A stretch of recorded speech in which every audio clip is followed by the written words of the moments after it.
Good morning. It is Friday, March 5th, and we are now about a third of the way through the 2021 legislative session.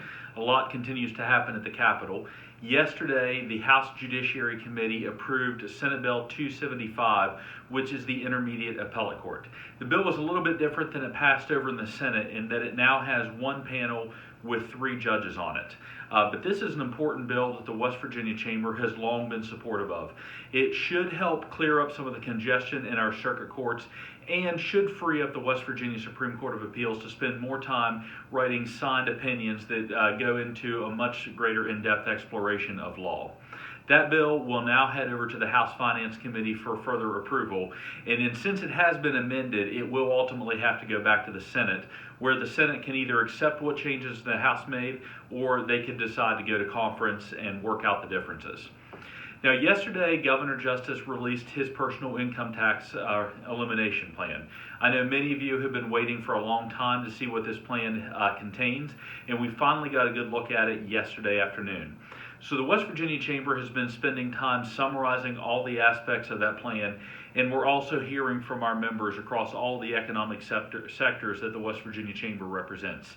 We want to hear your feedback.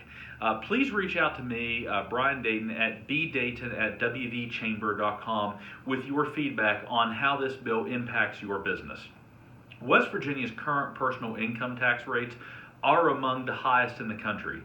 In addition to that, we offer very few deductions, credits, or exemptions. So from that standpoint, the West Virginia Chamber applauds the desire to take a look at our personal income tax rates as we are out of step with many other states.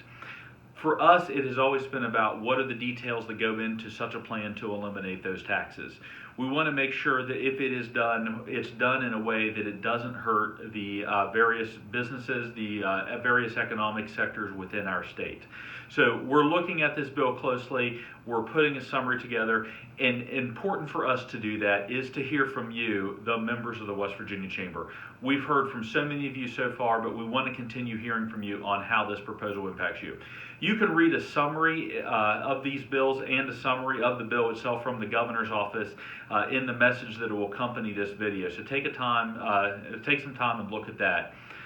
With that, I hope everybody has a good weekend, and I'll check back in with you next week to talk a little bit more about what's going on at the state capitol.